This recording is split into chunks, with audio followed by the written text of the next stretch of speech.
Hey there, BookTube. Welcome back to my channel. The Bout of Books Readathon is very low maintenance, stress-free. It's 7 days of reading as much as you can. A lot of the participants were just bloggers. They weren't necessarily YouTube vloggers. So it was a little different. I got a lot of traffic on my blog because of the Bout of Books, so I like that. I liked interacting with people. There were 2 Twitter chats, but the times that they were, I couldn't participate. It's because I did do the Twitter chat. I didn't meet a lot of the people that I probably would have if I'd been on Twitter, but I still met a lot of bloggers. I found some new book bloggers that I probably wouldn't have met because of the Bout of Books, so I really enjoyed that. If you watched my Bout of Books TBR video, you'll see that I chose these 4 books to read for the Bout of Books. Here's why I chose these 4 books. On BookTube, a lot of the booktubers that I follow read a lot of young adult fiction, even though they're not necessarily young adult age. You know who you are, I'm looking at you. So young adult fiction kind of dominates the BookTube scene. And I don't read a lot of young adult fiction in general. So sometimes when people are raving about books, I'm like, I don't know what that book is about. So this week, for the Bout of Books Readathon, I decided that I would check out a few of these young adult books and just, see what the authors are like, see what their writing styles are like, see if maybe I found some new favorites and so on. So I chose 3 young adult fiction books as well as a nonfiction book that I've been really wanting to read for a while. The first book that I read was Me and Earl and the Dying Girl by Jessie Andrews. This one is targeted at teenagers between 13 and 18, it says, and I felt it was extremely inappropriate for that age range. Me is Greg Gaines. He is a teenager in high school. Earl is his best friend. Greg is a white Jewish kid. Earl is his black friend. And the Dying Girl is a girl that Greg has known since he was much younger. Greg and Earl are filmmakers. They're amateur filmmakers. They like really weird films and they try to remake those films or make a sequel for those films. So the book is kind of like Greg's diary. He's explaining how they came into filmmaking, how he met Earl, how he met the Dying Girl herself. And a lot of the book is told in script, like movie script format, and it's just like he writes it like it's a diary. I really enjoyed the multiple ways of telling stories. So like when something happens to Greg and people are visiting him, and he writes all the people who visit him and all the things that they say in bullet points. Those are things that I really enjoy. I like kind of quirky ways of telling a story. I really enjoy that. What I did not like about the book, I thought that the language was adult in every way. I mean, I understand that there are children, there are teenagers who talk like this, who swear for everything, who swear to adults. Those are not children in my immediate circle. I don't think that this was outside of the realm of reality, but I don't think that it's something that should be marketed to teenagers as though this is an appropriate, acceptable way of speaking. So that for me, didn't like it. I didn't like the stereotypes. I didn't like the way that Earl was presented. Earl is a young black teenager. He lives with his mother and his 4 older siblings, I think, 4 older brothers, 2 full brothers and like 2 half brothers or something. Earl's mother lives on the 3rd floor of the house, but they don't see her because she doesn't interact with her children. Her first boyfriend, who is Earl's father, he abandoned them. Her other boyfriend is in jail somewhere. I mean, stereotypes much. Then Earl's brothers are like thugs. One is in a gang. They have tattoos all over their body. And whenever Greg goes to visit Earl and he goes to the house, he gets beat up, he gets picked on, he gets called names. I'm like, was that really necessary for Earl's story? So I didn't really appreciate that. I wanted more from Earl. why couldn't Earl be the one who was just like the one who defied the stereotypes? Let Earl be like the young Barack Obama or something. Can Earl be like a positive guy? He's the only black person in this book, and he's portrayed in such a negative way. I mean, Earl is the one who swears, who smokes cigarettes, who I just didn't like it. I didn't like I didn't like how the black kid was presented. So there were a lot of things that I enjoyed about the book, but there was a lot also that I didn't like. For that, I gave this book, I think I gave this book 3 stars. After reading Me and Earl and the Dying Girl, I really needed a break from fiction. I needed a break from like foul language. I really needed a break from the stereotypes. I needed a break from just like negative attitudes towards black people. So I picked the perfect book as a palate cleanser. I read Ta-Nehisi Coates' Between the World and Me. This book is fantastic. I recommend this book to every single person that is watching this video, and I've so far recommended to everyone that I've met. This is nonfiction. Toni Morrison endorsed this book. She said this is required reading for everyone. Because of this book, he was a finalist for this year's Pulitzer Prize for nonfiction, and I think that he should have won. I don't know the book that won that category. I haven't read that book, but this I think was such a deep, profound read that there's no reason that it shouldn't have won a prize. He said something about the difference between education and schooling, in that school encourages conformity and compliance, whereas education should encourage curiosity. I found that to be so meaningful. Every page in this book is like a quote. The next book that I read was Colleen Hoover's November 9th. If you watch my videos, you'll know that a few weeks ago, I read a book where the synopsis gave a lot of the book away. The first 100 pages or so was completely described in the book blurb. I hated that.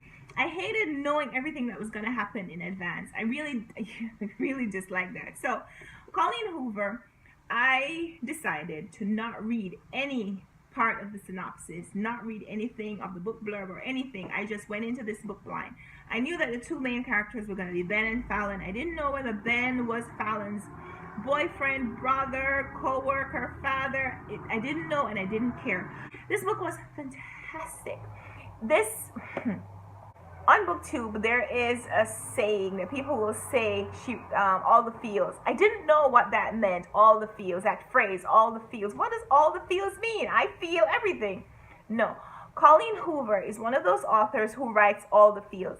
The book is tragedy, it's comedy, it is relationships, it is drama, it's everything. Like every emotion that is possible to feel, fear, anxiety, jealousy, everything is included in this book. It's kind of like that new adult genre, because they start off as 18-year-olds and they keep growing. The book takes place over 5 years. And if you read Colleen Hoover's books, I'd like for you to have the same experience that I did, where you just go into the book, just read the first page, read the first line, and take it from there. I'll read you the first line of this book. It says, "I wonder what kind of sound it would make if I were to smash this glass against the side of his head." What? Whose head? Why? Why are you Have you ever wanted to smash someone's head against glass? I can't think that I have. I mean, sometimes people annoy you and you think that, okay, maybe I wish something bad would happen to this person, but I've never really looked at someone and said, I wish that I could. I wonder what sound his head would make if I did the thing. This book was wonderful from the very first line to the last. Everything, some of the situations are so crazy, but everything was resolved exactly the way I would have wanted it to in the end. And so if you haven't read Colleen Hoover before, I suggest that you check her out. Yes, Colleen Hoover, thank you so much. I tweeted about this book and she responded to my tweet. I absolutely love when an author does that, when they acknowledge my comments and my tweets online. And so Colleen Hoover, one of my new favorite authors, along with Ta-Nehisi Coates, of course, because hello.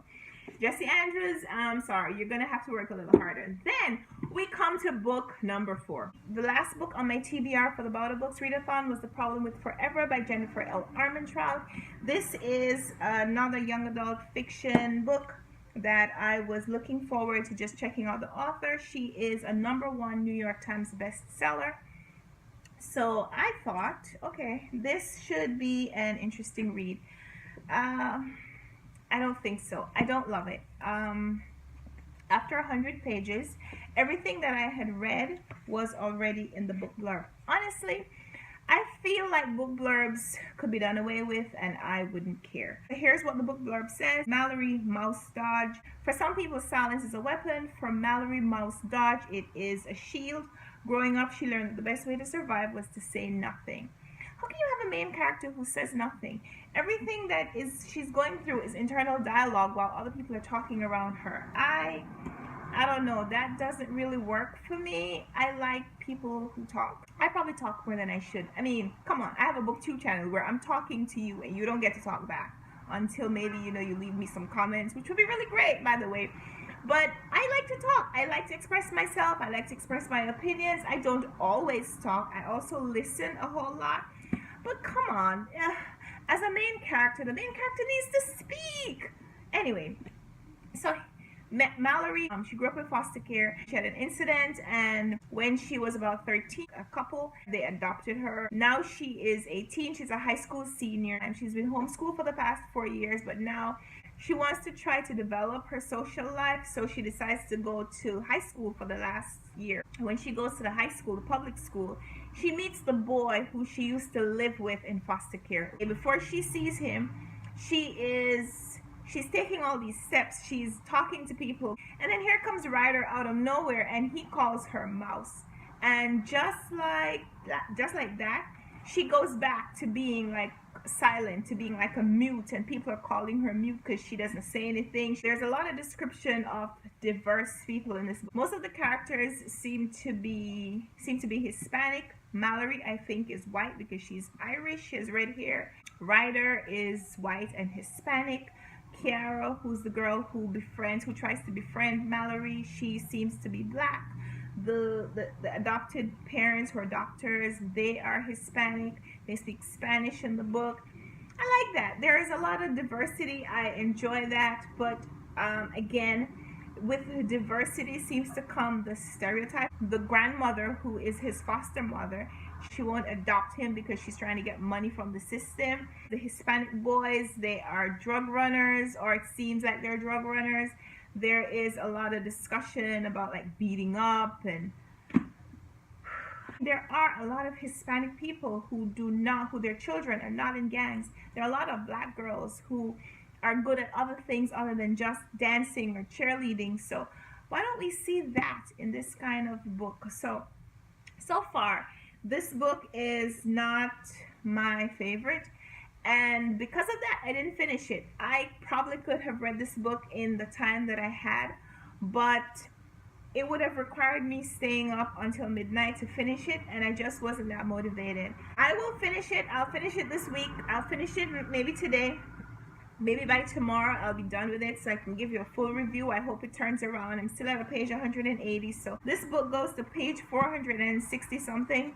So there's still a lot of room, still a lot of time for Jennifer L. Armentrout to impress me, but so far I'm not loving. Listen, writing a book is hard. I know, because I have written a book. You can check out my book on Amazon. And I know firsthand how hard it is to write a book, to get a book published. So I applaud all of these writers, even the ones where I don't absolutely love the book.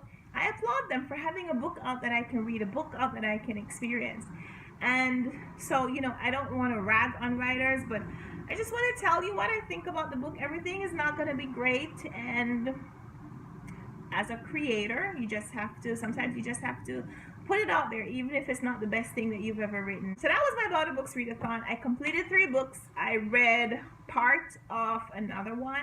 I didn't quite meet my goal, but I got far enough into my goal that I'm happy. This Boutofbooks Readathon is my first time doing it. If you haven't done it before, consider signing up for this or another readathon coming up. So that's it for today, and I'll see you all later. Have a great day. Bye.